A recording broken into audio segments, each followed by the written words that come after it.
Hello दोस्तों, I hope आप सब अच्छे होंगे। साथियों, हम लोग उत्तर प्रदेश आर ओ 2023 के लिए प्रैक्टिस सेट सॉल्व कर रहे हैं और इस वीडियो में हम लोग सामान्य अध्ययन पेपर फर्स्ट के महत्वपूर्ण प्रश्नों को सॉल्व करेंगे जो आपके एग्जाम के पॉइंट ऑफ व्यू से बहुत ही महत्वपूर्ण है। तो यदि आप लोग चैनल पर नए हैं तो सब्सक्राइब कर लीजिए और बेल आइकन को प्रेस कर लीजिए जिससे वीडियो के महत्वपूर्ण नोटिफिकेशन आप लोगों को मिलते रहें।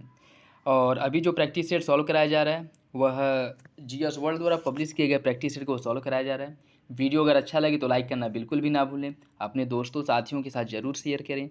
वीडियो से रिलेटेड कोई भी फीडबैक हो, कोई सजेशन हो, कमेंट बॉक्स में दे सकते हैं। तो चलिए इसी के साथ वीडियो की शुरुआत करते हैं।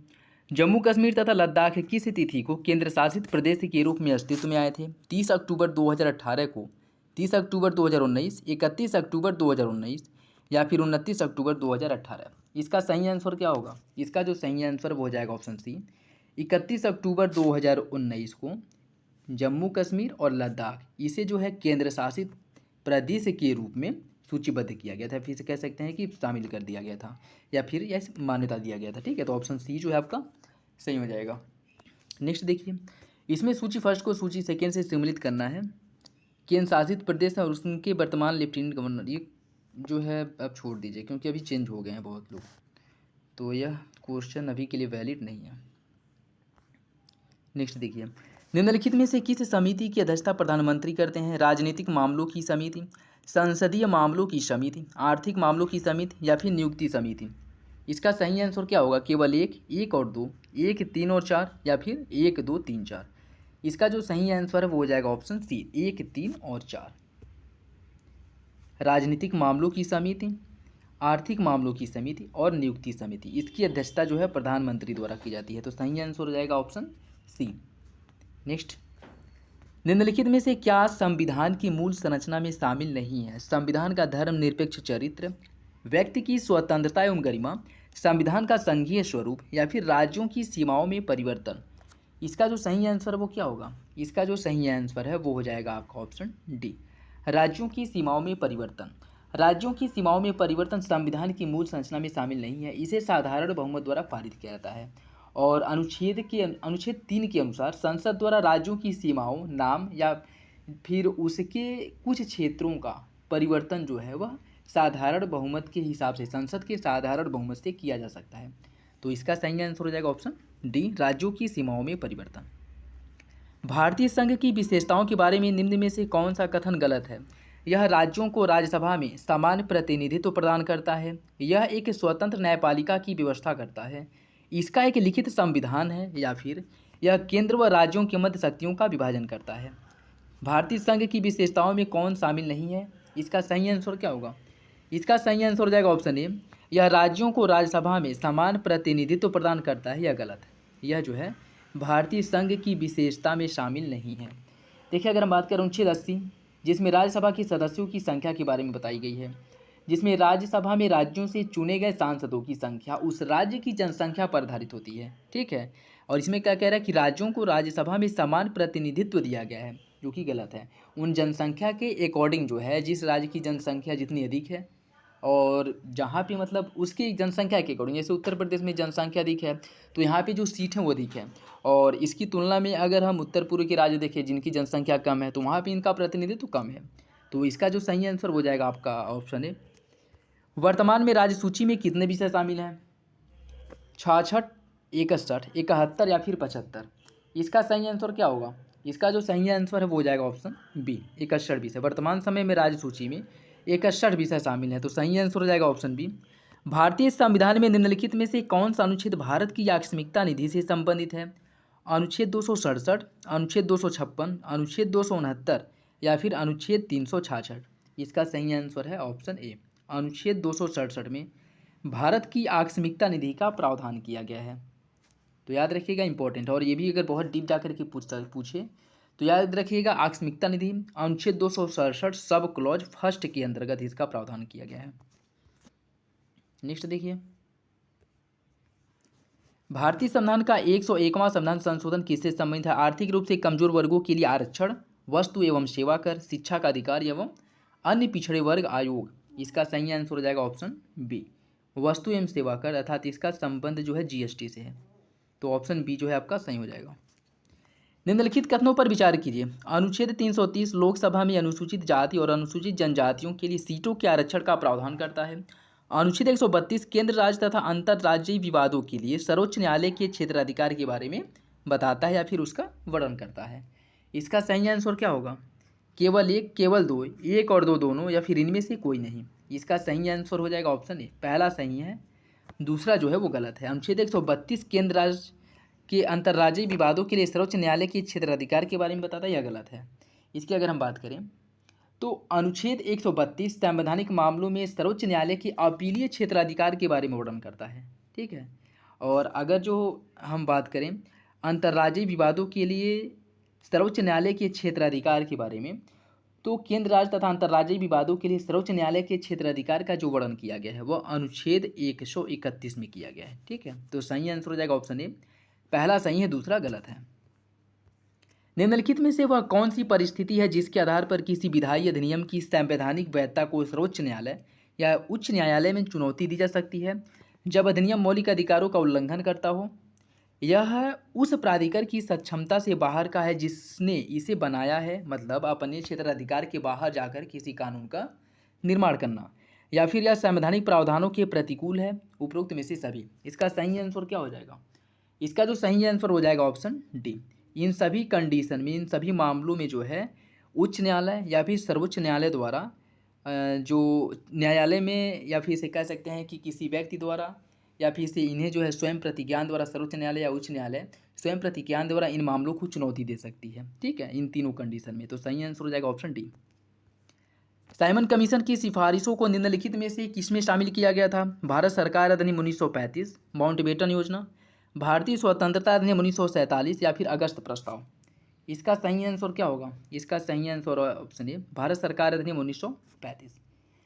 देखिए, सरजान साइमन के अधीन नियुक्त साइमन आयोग की सिफारिश के कुछ परिवर्तन के साथ भारत सरकार अधिनियम 1935 में शामिल किया गया था। और साइमन कमीशन जिसने अपनी रिपोर्ट 1930 ईस्वी में इसके द्वारा अपनी रिपोर्ट प्रस्तुत की गई थी, और इसके कुछ प्रावधानों को, कुछ जो इसमें उपबंध किए गए थे, उसे आपके जो भारत सरकार 1935 है उसमें शामिल किया गया था। और भारत सरकार 1935 के बहुत सारी जो उसमें प्रावधान किए गए थे उसे संविधान में शामिल किया गया था। तो याद रखिएगा, इंपॉर्टेंट है। सही आंसर हो जाएगा ऑप्शन ए। निम्नलिखित में से किसे संसद के विशेष बहुमत से और राज्यों की सहमति से संशोधन किया जा सकता है? राष्ट्रपति का चुनाव और उसका तरीका, नागरिकता अधिग्रहण और उसकी समाप्ति, राज्यसभा का प्रयोग, या संसद की प्रक्रिया के नियम। इसका सही आंसर क्या होगा? इसका जो सही आंसर है वो हो जाएगा ऑप्शन ए, राष्ट्रपति का चुनाव और उसका तरीका। राष्ट्रपति का चुनाव और उसका तरीका राज्य व्यवस्था के संघीय ढांचे से संबंधित है, जिसका तात्पर्य है कि संसद के विशेष बहुमत से तथा आधे राज्यों की विधानसभा की सहमति से ही इसमें संशोधन किया जा सकता, अन्यथा नहीं। तो सही आंसर हो जाएगा ऑप्शन ए।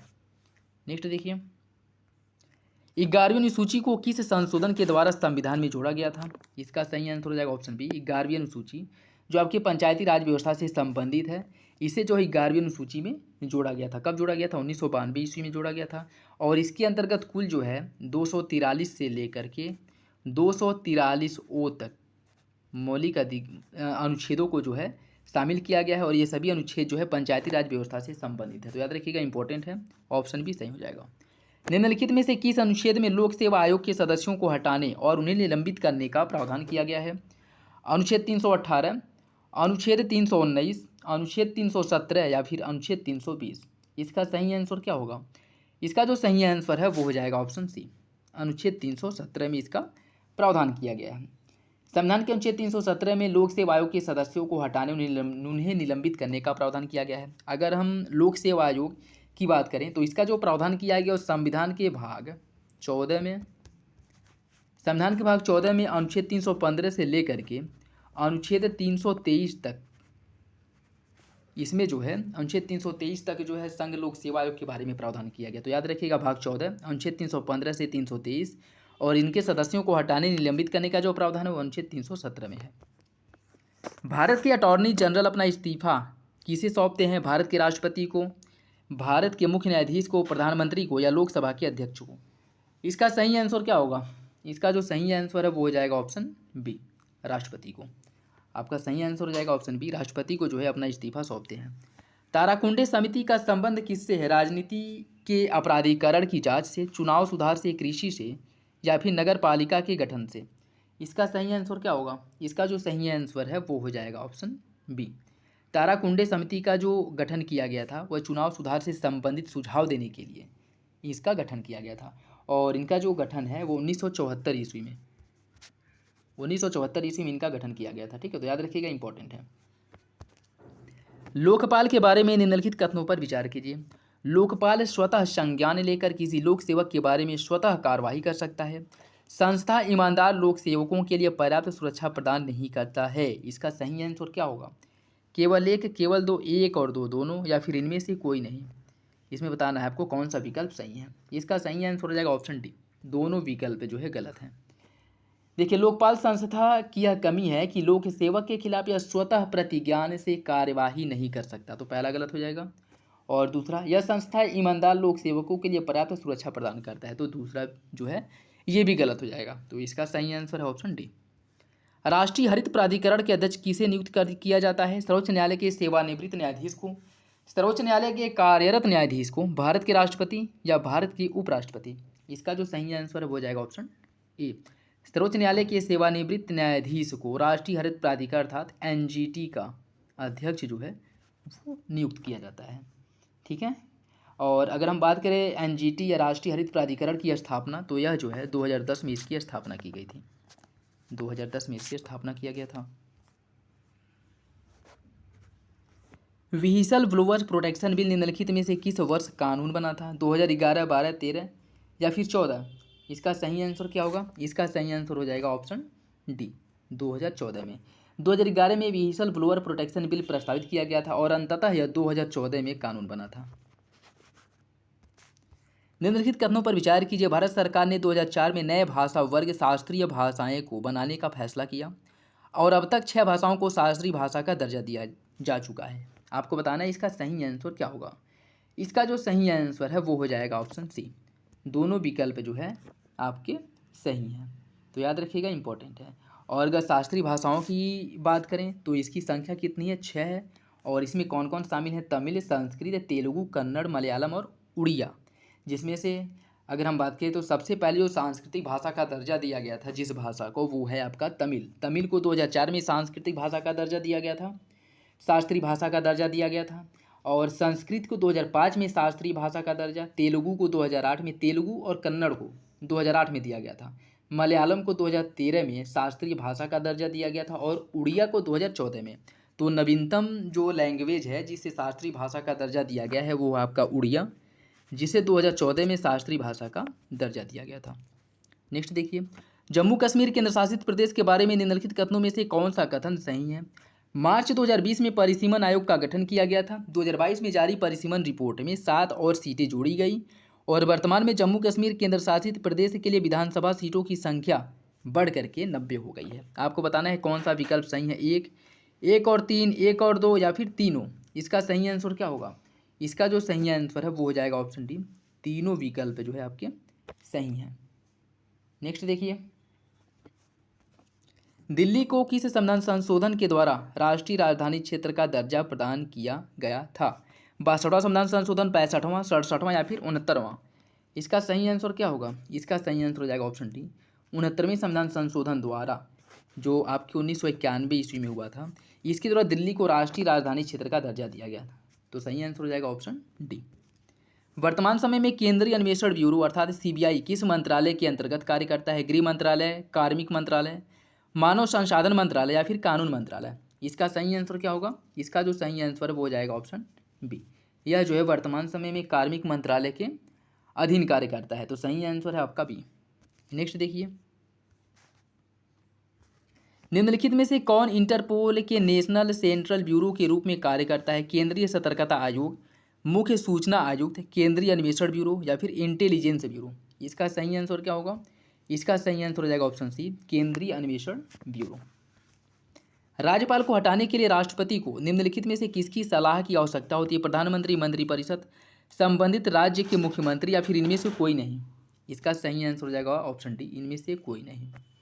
राज्यपाल को हटाने के लिए राष्ट्रपति को किसी की सलाह की आवश्यकता नहीं होती है, क्योंकि राज्यपाल राष्ट्रपति के प्रसाद पर्यंत जो है पद धारण करता है, अर्थात यह राष्ट्रपति की इच्छा पर निर्भर करता है। अगर वो चाहे तो हटा सकता है, लेकिन इनडायरेक्ट देखा जाए तो मंत्रिपरिषद की सलाह पर ही हटाता है। ठीक है, तो इसका जो सही आंसर हो जाएगा ऑप्शन डी।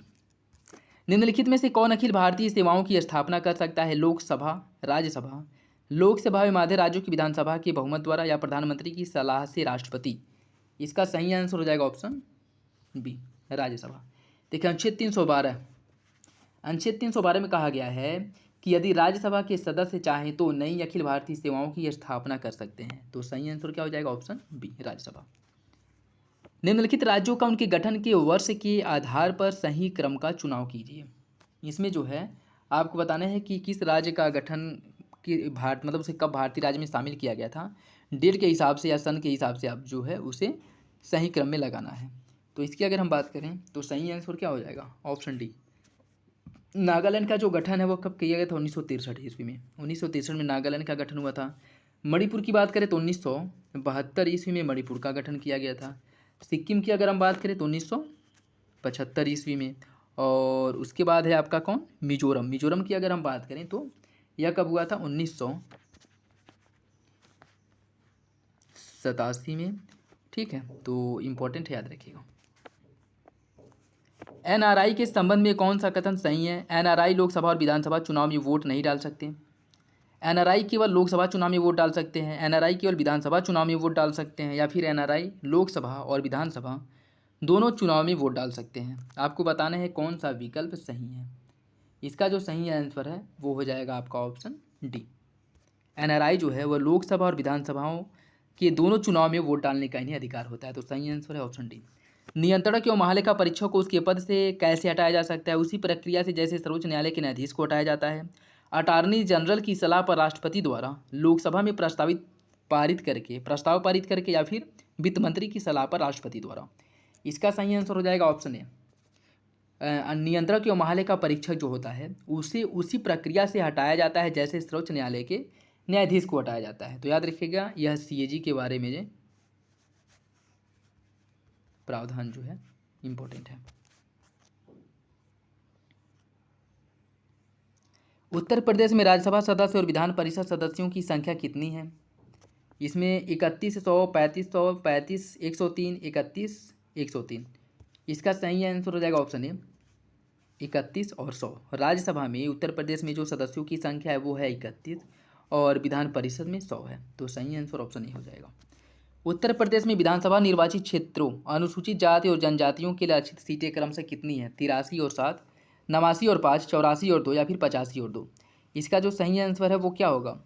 इसका जो सही आंसर है वो हो जाएगा आपका ऑप्शन सी, 84 और 2। अर्थात अनुसूचित जाति के लिए जो सीटों का आरक्षण है वो 84 है और अनुसूचित जनजातियों के लिए 2 है। ऑप्शन सी आपका सही है।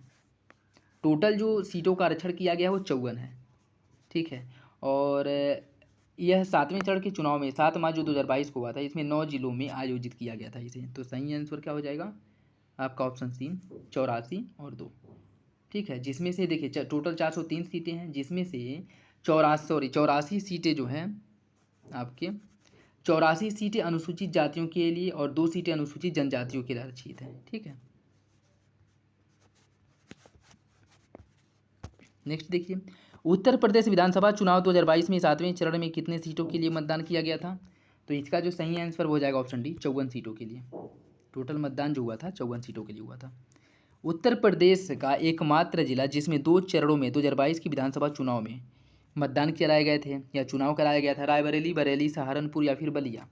इसका सही आंसर हो जाएगा आपका ऑप्शन ए,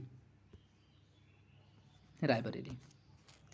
उत्तर प्रदेश की 18वीं विधानसभा चुनाव में कितनी महिला विधायक चुन करके आई थी? 44, 42, 47 या फिर 48। इसका सही आंसर हो जाएगा ऑप्शन सी, 47। 18वीं विधानसभा में सबसे कम उम्र के विधायक निम्नलिखित में से कौन थे? राहुल राजपूत, अंकित भारती, उपरोक्त में से दोनों या उपरोक्त में से कोई नहीं। इसका सही आंसर ऑप्शन सी, उपरोक्त में से दोनों। इन दोनों का उम्र जो है 25-25 वर्ष था। विधान परिषद में विरोधी दल का नेता किसे चुना गया था? डॉक्टर संजय लाठर, डॉक्टर दिनेश शर्मा, अखिलेश यादव या फिर अरविंद कुमार शर्मा। इसका सही आंसर हो जाएगा ऑप्शन ए, संजय लाठर को। निम्नलिखित में से कौन कभी भी उत्तर प्रदेश के विधानसभा अध्यक्ष नहीं रहे हैं? श्री नफीसुल हसन, श्री धनीराम वर्मा, शिव प्रसाद गुप्ता या फिर वासुदेव सिंह। इसका सही आंसर क्या होगा? इसका जो सही आंसर है वो हो जाएगा ऑप्शन सी, श्री शिव प्रसाद गुप्ता। यह कभी भी उत्तर प्रदेश विधानसभा के अध्यक्ष नहीं रहे हैं। ऑप्शन सी सही है। नेक्स्ट देखिए, उत्तर प्रदेश में त्रिस्तरीय पंचायती राज व्यवस्था किस अधिनियम के अंतर्गत प्रारंभ हुआ था? 73वां संशोधन अधिनियम, संयुक्त प्रांत पंचायत राज अधिनियम 1947, उत्तर प्रदेश क्षेत्र पंचायत तथा जिला पंचायत अधिनियम 1961 या फिर उत्तर प्रदेश पंचायत विधि संशोधन अधिनियम 1994। इसका सही आंसर हो जाएगा ऑप्शन सी, उत्तर प्रदेश क्षेत्र पंचायत तथा जिला पंचायत अधिनियम 1961 द्वारा। ऑप्शन सी सही है। उत्तर प्रदेश में राज्य निर्वाचन आयोग की स्थापना कब की गई थी? 21 अप्रैल 1993, 22 अप्रैल 1995, 23 अप्रैल 1994 या फिर 24 अप्रैल 1993। इसका सही आंसर ऑप्शन सी, 23 अप्रैल 1994 ईस्वी को उत्तर प्रदेश में, या कह सकते हैं कि एक अधिसूचना के माध्यम से निर्वाचन आयोग की स्थापना की गई थी। ऑप्शन सी सही है। वर्तमान में उत्तर प्रदेश के राज्य निर्वाचन आयुक्त कौन है? यह क्वेश्चन छोड़ दीजिए, चेंज होता रहता है तो ये आपके काम का नहीं है। राज्य वित्त आयोग के संबंध में निम्नलिखित कथनों पर विचार कीजिए। भारतीय संविधान के अनुच्छेद 243, भारतीय संविधान के अनुच्छेद 243 आई के अनुसार राज्य वित्त आयोग का गठन प्रत्येक 5 वर्ष के अंतराल पर किया जाता है। उत्तर प्रदेश का प्रथम राज्य वित्त आयोग 1992 में गठित किया गया था। आपको बताना है कौन सा विकल्प सही है, केवल एक, केवल दो, एक और दो दोनों, या फिर इनमें से कोई नहीं। इसका सही आंसर हो जाएगा ऑप्शन ए, पहला सही है, दूसरा गलत है।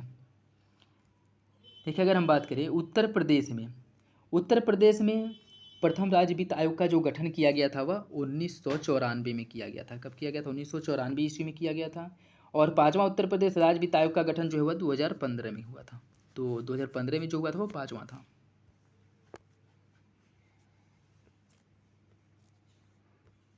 उत्तर प्रदेश राज्य सूचना आयोग के संबंध में निम्नलिखित में से कौन सा कथन सही है, इसको आपको बताना है। राज्य सूचना आयोग का गठन राज्य सरकार द्वारा 14 सितंबर 2005 को किया गया था। राज्य के प्रथम मुख्य सूचना आयुक्त न्यायमूर्ति M.A. खान थे। आपको बताना है कौन सा विकल्प सही है, केवल एक, केवल दो, एक और दो दोनों, या फिर इनमें से कोई नहीं। इसका जो सही आंसर है वो हो जाएगा ऑप्शन सी, दोनों विकल्प जो है सही है। ऑप्शन सी सही है। उत्तर प्रदेश लोकायुक्त के संबंध में निम्नलिखित कथनों पर विचार कीजिए। 1975 में उत्तर प्रदेश लोकायुक्त तथा उप लोकायुक्त अधिनियम 1975 पारित किया गया था। न्यायमूर्ति विशंभर दयाल उत्तर प्रदेश के पहले लोकायुक्त थे। उत्तर प्रदेश के वर्तमान लोकायुक्त न्यायमूर्ति संजय मिश्रा हैं। और उत्तर प्रदेश में लोकायुक्त का कार्यकाल मार्च 2012 में संशोधित करके 6 वर्ष कर दिया गया, जो कि पहले 5 वर्ष था। आपको बताना है कौन सा विकल्प सही है, एक और दो, एक और तीन, एक, दो और तीन, या फिर चारों। इसका सही आंसर क्या होगा? इसका जो सही आंसर है वो हो जाएगा ऑप्शन सी, 1, 2 और 3 सही है। चौथा जो है वो आपका गलत है। चौथा क्यों गलत है? ये देखिए, इसकी अगर हम बात करें 2019 में इसमें संशोधन किया गया था। इसकी अगर हम बात करें 2012 में इसका जो संशोधन हुआ था उसमें इसका कार्यकाल जो 6 वर्ष था इसको बढ़ा करके 8 वर्ष कर दिया गया था। ठीक है ना, कि 6 वर्ष के कार्यकाल को घटा कर 5 वर्ष बढ़ाया गया था और बढ़ा करके 8 वर्ष किया गया था।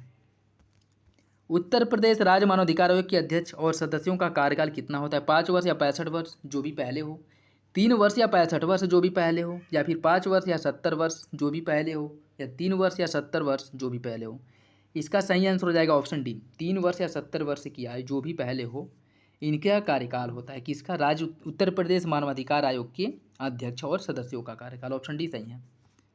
नेक्स्ट देखिए, उत्तर प्रदेश राज्य महिला आयोग की वर्तमान अध्यक्ष निम्नलिखित में से कौन है? मीना, ये क्वेश्चन छोड़ दीजिए, अभी वर्तमान में चेंज हो गया है। ठीक है, तो ये क्वेश्चन पुराना है। नेक्स्ट देखिए, प्रथम उत्तर प्रदेश NRI दिवस कब मनाया गया था?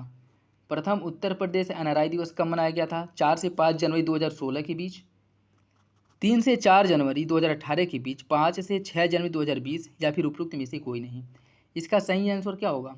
इसका जो सही आंसर है वो हो जाएगा आपका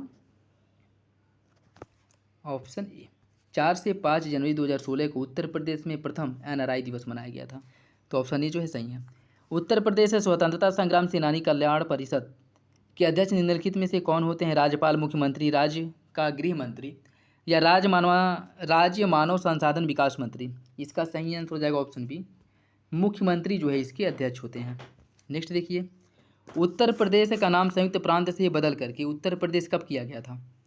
इसका सही आंसर हो जाएगा ऑप्शन डी। 24 जनवरी 1950 को उत्तर प्रदेश का नाम संयुक्त प्रांत से बदल करके उत्तर प्रदेश कर दिया गया था। नेक्स्ट देखिए, और आज का लास्ट क्वेश्चन, निम्नलिखित में से कौन उत्तर प्रदेश के राज्यपाल नहीं रहे हैं? Shri HP Modi, Shrimati Sarojini Naidu, Shri doctor B Gopal Reddy या श्री वीरेंद्र स्वरूप। इसका सही आंसर क्या होगा? इसका जो सही आंसर है वो हो जाएगा ऑप्शन डी। श्री वीरेंद्र स्वरूप जो हैं यह कभी भी उत्तर प्रदेश के राज्यपाल नहीं रहे हैं। तो सही आंसर हो जाएगा ऑप्शन डी। ये था आज का last question. I hope video आप लोगों को पसंद आया होगा। वीडियो अगर अच्छा लगे लाइक करना बिल्कुल भी ना भूलें। चैनल पर नए हैं तो सब्सक्राइब कर लें, बेल आइकन को प्रेस कर लें और वीडियो अपने दोस्तों के साथ शेयर करें। वीडियो से रिलेटेड कोई भी फीडबैक हो, सजेशन हो, कमेंट बॉक्स में दे सकते हैं। तो चलिए इसी के साथ वीडियो को समाप्त करते हैं। मिलेंगे अगले प्रैक्टिस सेट में, तब तक के लिए धन्यवाद। जय हिंद।